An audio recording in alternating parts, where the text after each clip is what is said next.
My husband threw divorce papers in my face right in the middle of our baby's gender reveal party, in front of 200 guests. But the next thing I said made both him and his mistress turn pale with fear. Before I continue, which city are you watching this video from? Leave your city's name in the comments, so I can send a warm greeting to the place you're living in. Today, our garden looks like something straight out of a fairy tale. We spared no expense, or rather, my husband spared no expense. Delicate strings of lights were woven through the oak branches, ready to shimmer once the sun dipped.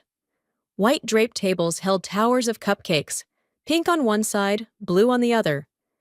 A champagne tower glittered under the late afternoon light, and a string quartet floated soft, romantic melodies across the neatly trimmed lawn.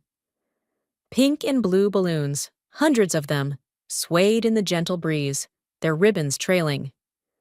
Guests clustered in small groups, dressed in their best, many having flown in from different states to be here. My mother stood near the rose bushes, elegant in her pearl-colored dress, chatting with Nathan's uncle. My college roommate, Olivia, was treating herself to the elaborate charcuterie spread, occasionally glancing my way with an encouraging smile. And there, right in the middle of the lawn, stood the centerpiece of the entire event. A massive black box, nearly 6 feet tall, tied with an enormous gold ribbon. Inside it was supposed to be the secret everyone had gathered to discover. Would we paint the nursery pink or blue? Would we be buying tiny dresses or baby boy onesies? The anticipation was palpable, buzzing through the crowd. Nathan stood beside me, his arm wrapped tightly around my waist. With everyone watching, it probably looked like a loving embrace, the protective gesture of a husband holding his pregnant wife. But I knew better. I could feel the tension in his fingers, the possessive grip that had nothing to do with affection and everything to do with control. He was keeping me exactly where he needed me for the performance he was about to put on, placing me exactly where he wanted.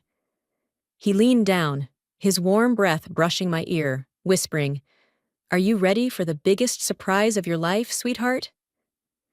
His voice was gentle, but I could hear the razor blade hidden beneath the sweetness. There was a hint of anticipation, a barely contained excitement.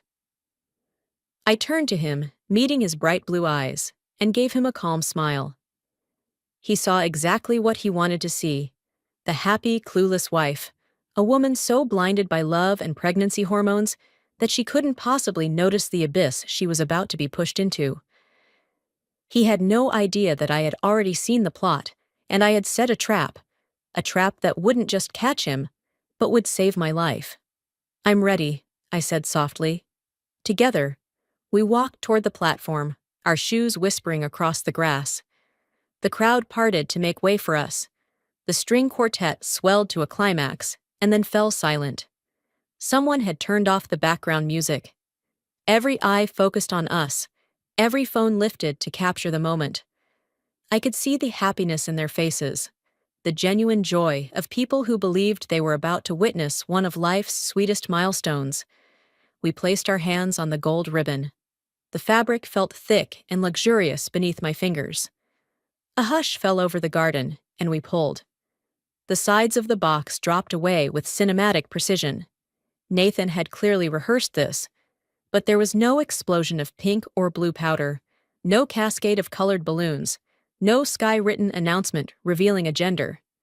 Instead, a soft gust of wind sent white papers spilling out of the box, hundreds of sheets fluttering around us, like winter snow under the September sun. I heard the first gasp, a sharp inhale that rippled through the crowd.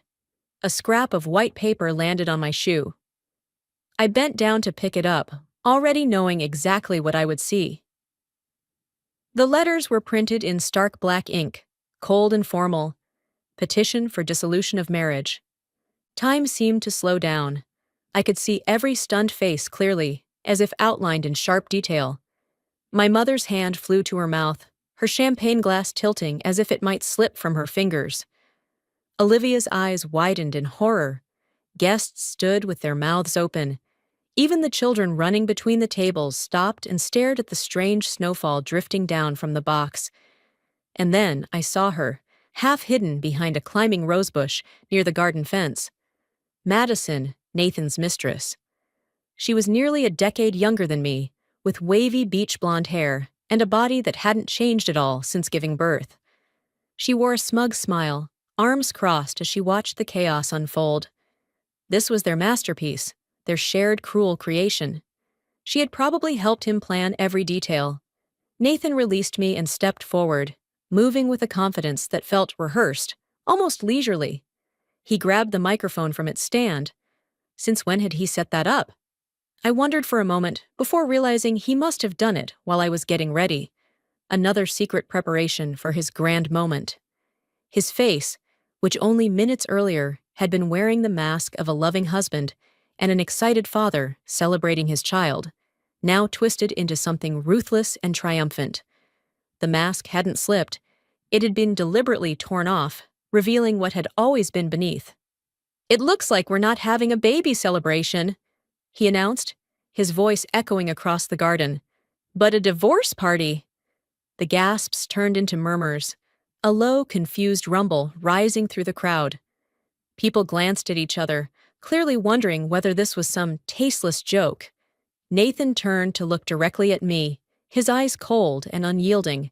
He was waiting for me to break, to crumble, to give him the satisfaction of tears and public humiliation. "Evelyn and I are done," he continued, his voice dripping with contempt. "I realized I can't be tied to a crying, ugly, pregnant woman. I deserve to be happy. I deserve to be free."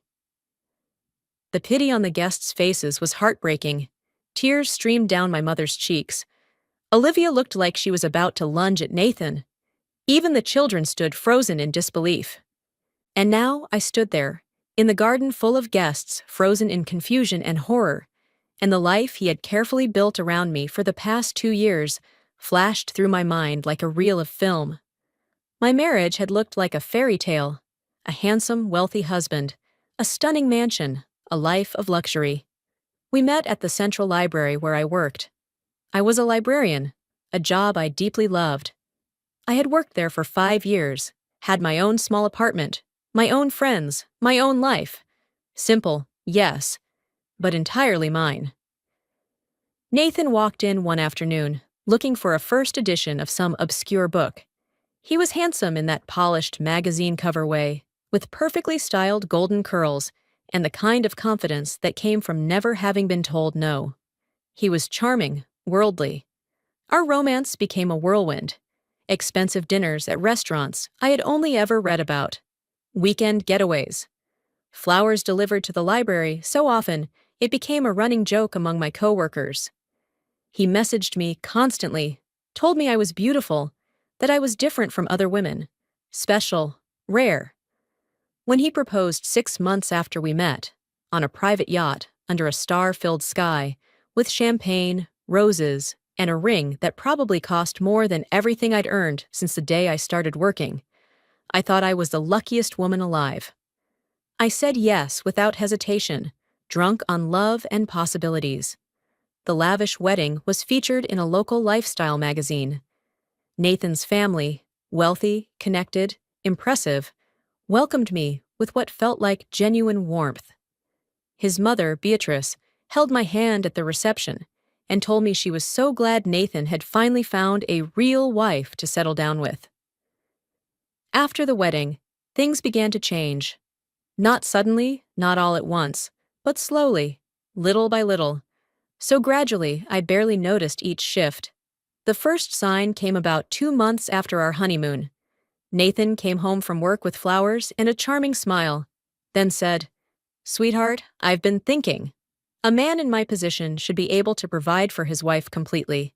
You don't need to work. Why don't you quit and focus on making yourself beautiful and building our home?" He made it sound so romantic, and honestly, a part of me was tempted. Library pay was modest, the hours could be long, and the idea of having time to read, pursue hobbies, maybe even write that novel I'd always dreamed of. It sounded wonderful. What I didn't realize was that I was also saying goodbye to my independence, my routines, my coworkers, my income, and the identity I had built for myself when I agreed to what he wanted. Then came the finances. He gave me a credit card with what seemed like a generous limit, but every account was under his name. When I asked to sit down and review the budget, to understand our financial situation better, he pulled me into a hug and said, "Don't worry about boring things like that, my sweet, simple girl." Simple. That was what he always called me. My simple girl. At first, I thought it was affectionate, a way of saying I wasn't demanding or complicated. But slowly, I began to understand that was exactly what he needed me to be. Simple meant I wouldn't ask difficult questions. Simple meant I wouldn't challenge him. Simple meant I would stay inside the neat little box he had built for me. Our home was a mansion in an upscale neighborhood, but it never felt like mine. He had hired an expensive interior designer who filled it with cold, minimalist shades of gray and white. It looked like something out of an architecture magazine.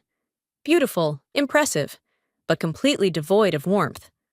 My belongings, the colorful art I'd collected from street fairs, my vintage books, my quirky old knickknacks, were all tucked away in a small room Nathan generously called my hobby room. When we hosted dinner parties or corporate gatherings, he was the perfect host, and I was his perfect accessory. He would introduce me with one hand resting on my waist, always with the same line, "This is my wife." That was it, just my wife. He never once introduced me by name. I was never asked for my opinion about anything specific. I was decor, ambiance, a testament to his refined taste. I had friends, but they slowly became the wives of Nathan's friends. My old friends from the library, from college, I saw them less and less. Nathan always had a reason why we couldn't attend their gatherings. That night, conflicts with the charity gala. Or, do you really want to spend time with people who have nothing in common with your life now? Gradually, almost imperceptibly, my world shrank until nearly every relationship I had existed through Nathan. When I found out I was pregnant, I thought everything would change. A baby would warm the empty rooms, would finally make our house feel like a home, would make us feel like a real family instead of two strangers living under the same roof. But that was when the fairy tale truly crumbled, when I began to see the cracks beneath the beautiful veneer. Late nights at the office became more frequent. Work calls ended abruptly the moment I walked into the room. The faint scent of perfume on his collar was definitely not mine. I found a receipt in the pocket of his coat when I brought it to the dry cleaner. It was from Chez Louis, one of the most romantic restaurants in the city, the kind of place with a 6-month waiting list, and we had certainly never been there together. When I asked him about it, keeping my voice calm, he barely looked up from his phone. "Oh, right. A work dinner with a client." "But Nathan, I thought you said it was impossible to get a reservation at Chez Louis." A flicker of annoyance crossed his eyes. "Maybe for regular people. I have connections, Evelyn. That's how the world works." Then his expression softened, looking concerned, but in a condescending way. "Are you okay? You've been suspicious lately. I think the pregnancy hormones are making you paranoid. You need to relax." He twisted things so skillfully that I ended up apologizing to him. That's what psychological manipulation does. It makes you question your own perception, your own sanity, until you can't trust yourself anymore. The only person who seemed to see through everything was Nathan's grandmother, Beatrice. She was 84, sharp as a blade, with perfectly styled silver hair and keen eyes that missed nothing. She was the head of the Whitford family, the woman who had built much of the family fortune through smart investments and ruthless business sense. Unlike Nathan's parents, pleasant but distant, Beatrice paid attention to me. Every few weeks she invited me over for tea at her small but warm home. We would sit in her sunroom, surrounded by orchids, sipping Earl Grey from delicate porcelain cups, and talk. Really talk. I found myself confiding in her in ways I couldn't with anyone else. I told her about my loneliness, about feeling isolated and out of place in my own home, about my growing certainty that my husband was being unfaithful. I expected her to defend Nathan, to make excuses, to tell me I was imagining things. Instead, she simply nodded slowly, her wrinkled hand resting on mine. "Men are foolish, my dear," she once said, her eyes steady and knowing. "Especially men who have been given too much too easily. I'm afraid I'm partly to blame. We spoiled him. We gave him everything he wanted." She saw what was happening. She knew I wasn't crazy. That validation, that acknowledgement, helped me stay grounded through those difficult months. One Tuesday afternoon, about a month before the gender reveal party, I received a phone call. Beatrice's voice on the other end was weaker than I had ever heard it, thin and trembling. "Dear Evelyn, if you can this afternoon, I need you to come see me, and please don't tell Nathan you're coming." My heart began to race. "Are you okay? Are you feeling unwell?" "Just come, dear, please." I found her in her study, a wood-paneled room packed with first-edition books and family photographs spanning generations. She looked smaller than usual, frailer, sitting in her leather armchair with a blanket over her lap despite the warm weather. Standing near the fireplace was a man I didn't recognize. Tall, thin, with silvery gray hair. "Evelyn, sit down," Beatrice said, gesturing to the chair opposite her. "This is Mr. Hemlock, my attorney. I'm not a fool, and I'm not blind. I know my grandson. I know his flaws, his sense of entitlement, and his greed. And I know about the mistress he's been seeing. Madison, I believe her name is." I gasped, bringing my hand to my mouth. "You know about her?" Beatrice's expression was a mix of sadness and steely resolve. "I hired a private investigator.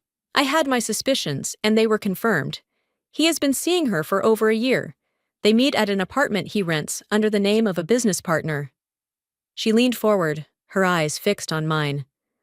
"But that's not the worst part, Evelyn. He plans to discard you, because he believes he will inherit everything. Once I die and he gains access to the family wealth, he will divorce you and marry that girl. He intends to give you a small settlement, just enough to keep you quiet, and he thinks you'll sign because you're too naive to know what you're giving up." Tears streamed down my face. "The investigator recorded several conversations between Nathan and Madison," Beatrice said, signaling to Mr. Hemlock, who pressed play on a recording. My husband's voice filled the room. "Once the old woman dies and I get the money, I'll give Evelyn enough to shut her up, and then we'll be free. She's too stupid to fight back." The words hit me like blows. I felt my breath catch, felt the baby stir inside me, as if sensing my pain. "But here's what my grandson doesn't understand," Beatrice said, her voice now sharp as steel. "He doesn't understand that I control the fate of this estate, and I have decided he deserves not a single cent." Mr. Hemlock stepped forward and placed a thick document on the table. "This is my final will," Beatrice said. "Everything I own, the family business, the properties, the investments, all of it, is being placed into a trust." She paused, letting her words sink in. "And it will be controlled by one person, the mother of my first great-grandchild." I stared at her, confused. But that means—" "You, Evelyn." Beatrice smiled and reached out to take my hand. "You will be the trustee. You will control everything. Business decisions, properties, assets, every bit of it. Nathan will receive only a small monthly allowance that you, as trustee, will approve or deny at your discretion." "But why?" I whispered, overwhelmed. "Why would you do this?" Beatrice's eyes softened. "Because I've watched you for 2 years, my dear. I've seen your kindness, your intelligence, your strength. You will protect this family's legacy from the one person who could destroy it. My grandson. You will make sure the Whitford name means something good in this world." She leaned back, looking exhausted. "Now you must be brave, Evelyn. You cannot let Nathan know about this. You must wait for him to make his move. Let him think he has won, and only then will you show him what a truly naive girl can do." Mr. Hemlock spent the next hour walking me through every detail. He assured me the will was airtight.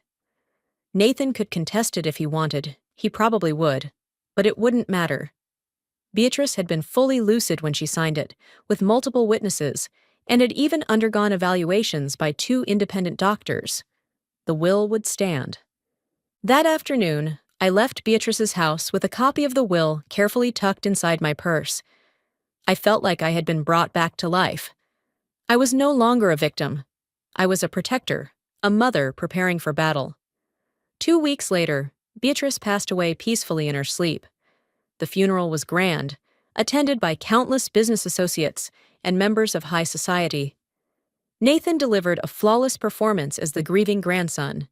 He read an emotional eulogy that brought many to tears. He held my hand tightly, playing the devoted husband and soon-to-be father. But I saw the flicker in his eyes. I saw the barely contained excitement. I saw him calculating, planning his new life with his mistress. The reading of the will was scheduled for 2 weeks after the funeral. But before that day arrived, Nathan came up with his brilliant idea. "Sweetheart," he said, his voice dripping with manufactured enthusiasm, "I've been thinking. With everything that's happened lately, we all need something to celebrate. Let's have the gender reveal party we talked about.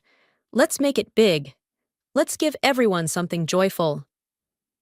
I looked at him, the man I once loved. He wasn't planning a celebration. He was building a stage so I could be humiliated in front of everyone. He was preparing a grand divorce spectacle, a dramatic finale, gathering everyone we knew to witness my destruction. I smiled sweetly and said, "What a wonderful idea, darling. You're so thoughtful. Let's make it unforgettable." And so we planned the party. Nathan hired the best caterers, the most expensive florists, a professional event coordinator. He personally designed the bizarre black box with the gold ribbon. I played my part perfectly. I gushed over the decorations. I approved the menu.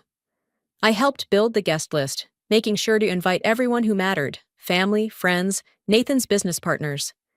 I even suggested hiring a videographer to capture every moment. Nathan loved that idea. The sound of a glass hitting the ground and shattering jolted me back. Nathan was standing tall, puffed up, reveling in his moment of power. He wanted to see me crumble in front of everyone, wanted to paint me as the unstable pregnant woman he had just described. But that never happened.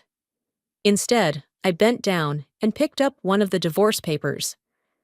I looked at it for a long moment, as if studying it carefully, then used it to fan myself lightly. The gesture was casual, almost dismissive.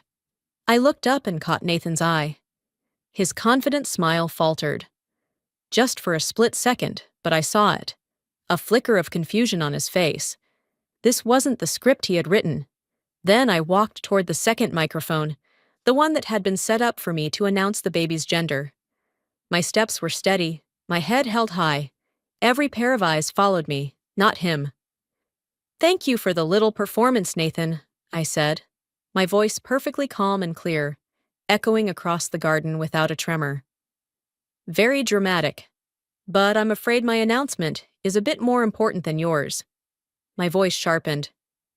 "In this divorce petition, you say you'll leave me a bit of money, but Nathan, you don't have a dime." Nathan let out a short bark of laughter. "Evelyn, what are you talking about? Have you lost your mind? I'm about to inherit millions. I'm going to be one of the richest men in this city." "Oh, really?" I asked. I reached into the small clutch I was holding and pulled out a neatly folded document. "Because this says something completely different. This is the certified copy of her will, authorized by her attorney, Mr. Hemlock, who I believe is standing right over there." I pointed toward the back of the garden, where the distinguished lawyer stood, solemn and composed. He gave a slow, respectful nod.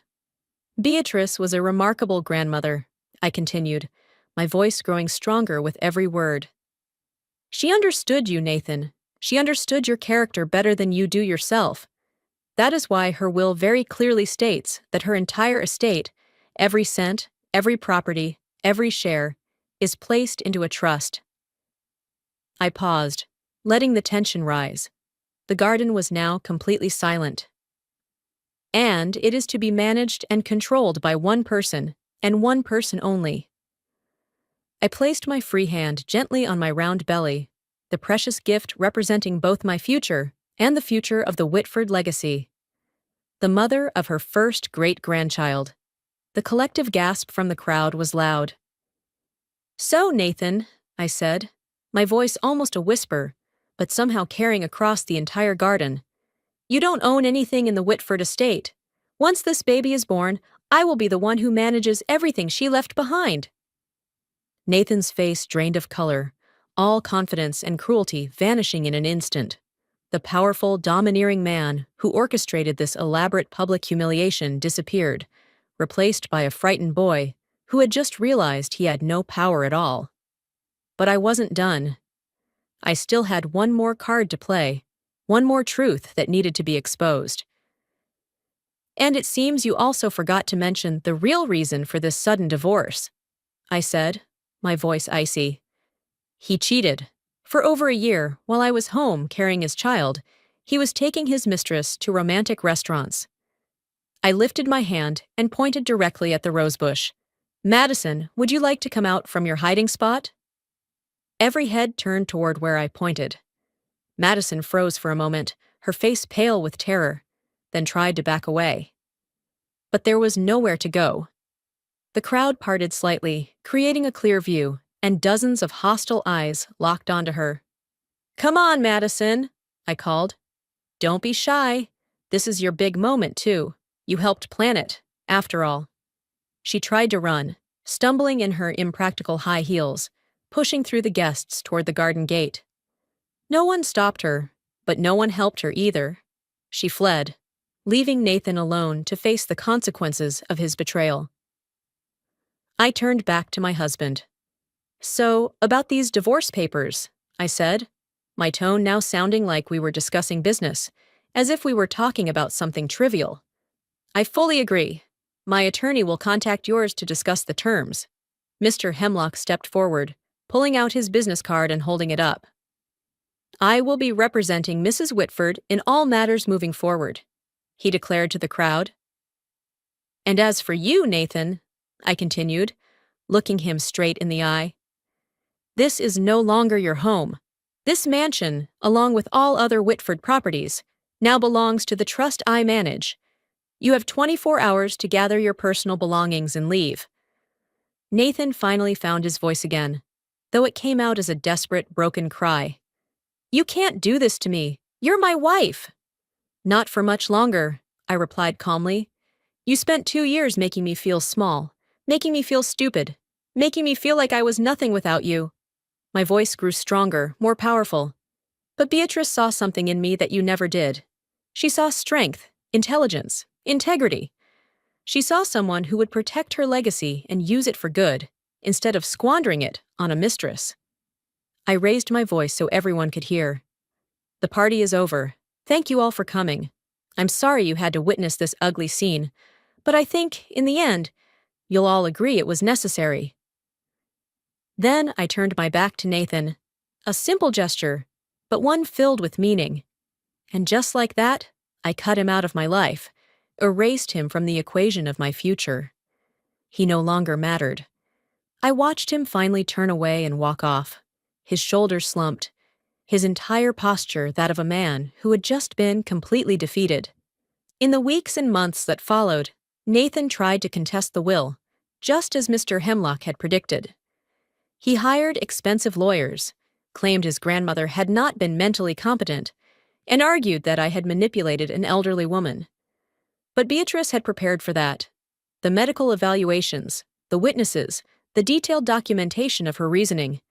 Everything was in place, solid and irrefutable. Every legal challenge Nathan brought against us was effortlessly dismantled by Mr. Hemlock. The divorce proceedings moved faster than I ever expected.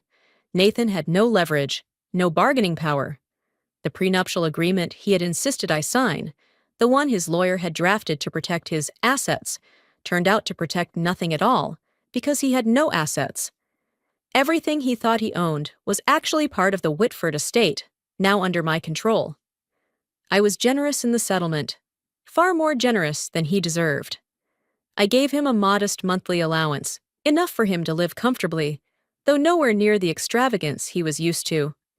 Mr. Hemlock advised me not to give him anything, but I refused. Divorced or not, he was still the father of my child. I wasn't trying to ruin him. I was simply removing him from my life and ensuring he would never again have the power to hurt me or my baby. 3 months after the disastrous gender reveal, I gave birth to a beautiful baby girl. I named her Beatrice, after the woman who had saved both of us. Baby Beatrice arrived healthy and strong, with her great-grandmother's sharp, intelligent eyes. The moment they placed her in my arms, still wet and crying, I felt something shift profoundly within me. This was my purpose. This was my future. This tiny, perfect life depended on me, and I would never, ever let her down. Beatrice's first year passed in a blur of late-night feedings, diaper changes, and the chaos of single motherhood. But I was never truly alone. And, surprisingly, several members of Nathan's family, Aunt Margaret, his cousin David, even his father, reached out to maintain a relationship with both me and baby Beatrice. Taking over the Whitford Family Trust was difficult at first. On my first morning sitting at the desk in the Whitford Foundation's office, I carried an old leather briefcase, a cloth-bound notebook, and the note-taking habits I had brought with me from my librarian days. Mr. Hemlock introduced me to the board of directors with a very solemn expression. One older woman on the board smiled politely, while a young investor peered at me over the rims of his glasses. "We need someone who can read the manuscripts of life, not just the reports," I told myself as I stepped forward. I began with what most people would call the boring stuff: auditing every line, reviewing every management contract, examining every investment. I went through the file cabinets and old emails, like rereading a long book, looking for misprints, placing the punctuation marks where they belonged so the story could continue clearly. "We're bleeding money here and missing opportunities there," I said during my first meeting, my voice soft but firm. People looked at me, then at each other. They had expected someone easy to guide, but that wasn't who I was. The first thing I changed was how the trust invested in people, not just stocks or property. I created a new rule. Every investment had to include a social impact criteria. Each project was evaluated not only for its return, but for the story it created. Would it give women opportunities? Would it support a community? The board frowned, then reluctantly agreed. Quietly, I began renegotiating contracts, doing it with the steady and cold strategy of a chess player. Sacrificing a pawn here to open up a powerful move later. I presented every strategic change with clear charts, each number paired with a short story. Investment in community library networks, initial cost X, social benefit Y, midterm return Z. No flowery language, just truth, and how to turn that truth into results. Within a year, the trust increased in value by 15%, not through luck, but by restructuring the portfolio, reducing illiquid assets, increasing stakes in revenue-stable social enterprises, and leveraging the trust's tax advantages to fund community projects. I established a foundation that focused on 3 areas: supporting libraries and literacy programs, providing resources for single mothers, and offering microloans for women entrepreneurs. The mission was simple: empowering those who were told they were too simple to succeed. The library initiative was especially close to my heart. We funded reading programs in underserved communities, offered grants to struggling libraries, and created mobile library units that brought books to remote areas. We also gave scholarships to those pursuing library science degrees. Every time I visited one of the libraries we supported and saw children sprawled on the floor, surrounded by books, I thought of the girl I once was, a librarian who loved her job, and it felt like coming full circle. The Single Mother Support Program provided everything from child care help to job training to emergency financial support. We helped women escape abusive relationships, rebuild their lives after divorce, pursue education and careers. And the microloans, those were perhaps the most fulfilling. We offered small business loans to women rejected by traditional banks, women with ideas and ambition but lacking capital or connections. We provided not just money, but mentorship, business training, and networking opportunities. I personally met many of the loan recipients, listened to their dreams, helped them refine their business plans. As B grew from a newborn into a toddler, the mansion that once felt like a cold, soulless museum became a real home. I redecorated it with warm colors. I brought out my books and paintings from storage and displayed them proudly. The house filled with laughter, music, and the beautiful chaos of toys and children's art. I didn't date for the first few years after the divorce. I was too busy, too focused on B and the foundation, and honestly, too wary to trust anyone again. But eventually, I met someone, a history professor named Ethan Parker, a regular visitor at one of the libraries our foundation supported. He was kind, patient. We took things slowly, and I was cautious. But little by little, I learned to trust again, to believe that not all men were like Nathan. I saw Nathan only once after the divorce was finalized. It was in a downtown cafe, about 2 years. After the gender reveal disaster, he was with a woman I didn't recognize, not Madison. He looked older, more tired. When our eyes met, I caught a flicker of something on his face. Regret? Shame? Resentment? I couldn't tell, and I realized I didn't care. On B's 4th birthday, we hosted a garden party. The very same garden where her father once tried to destroy me. But this time, the space was filled with real joy. Children ran across the lawn, chasing bubbles and playing games. The tables were covered with sweet pastries and crustless sandwiches. My mother played the piano while Olivia led the kids in singing Happy Birthday.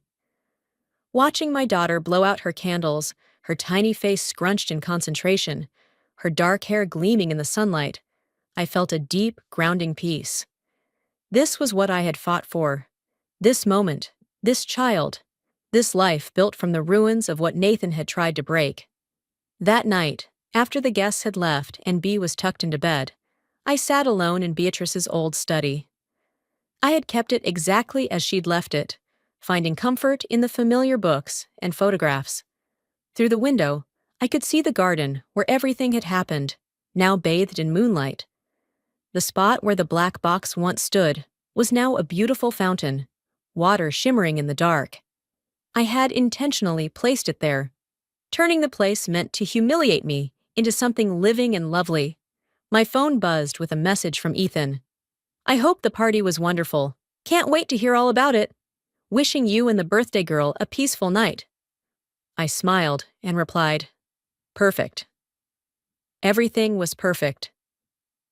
And in that moment, sitting in the study, in the house that had once been my prison and was now my home, with my daughter sleeping peacefully upstairs and a promising future unfolding before me, I thought about all the women our foundation had helped, all the lives changed because Beatrice believed in me and I believed in them. I thought about little Beatrice growing up in a home filled with love and laughter, surrounded by strong women who would teach her to be unafraid, bold, and to claim every space she deserved. I stood up from the desk and walked to the window, looking out at the garden. Tomorrow, I had meetings, decisions to make, a business to run, a daughter to raise. But tonight, I allowed myself a moment to simply feel grateful. Grateful for Beatrice and her wisdom. Grateful for my daughter Beatrice, who gave me a reason to be strong. Grateful even for Nathan, because without his betrayal, I might never have discovered my own strength. The woman I once was, a librarian who fell in love with a charming man, who quit her job and gave up her independence, who allowed herself to be diminished and controlled, no longer existed. In her place stood someone new, someone forged in fire, hardened through pain, and made stronger by survival. I turned away from the window and walked upstairs to check on Beatrice one last time before bed. She was sprawled across the mattress, peaceful, safe. I gently adjusted her blanket, brushed a curl from her forehead, and whispered, "Sweet dreams, my love." When I finally walked back to my bedroom, crawling into bed, exhausted but content, I pulled out my phone once more and scrolled through the photos from B's party. There was one of her laughing, her face smeared with chocolate cake. I set my phone down and smiled in the darkness.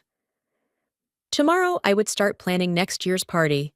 We would host it in the garden again, I decided. Every year, we would fill that space with joy, laughter, and love, overriding the memory of that terrible day with brighter ones. I smiled and returned to my book, reading late into the night, staying up as long as I wanted simply because I could, because no one told me what to do anymore, because I was free. And if you've stayed with me until this moment, I want to hear from you. What ending would you give to the betrayer if you were me? Tell me in the comments. If you enjoyed this story, don't forget to like the video, subscribe to the channel, and share this with someone who needs a reminder that they deserve better. Your support helps these stories reach more people and helps me keep telling the ones that matter. Thank you for listening.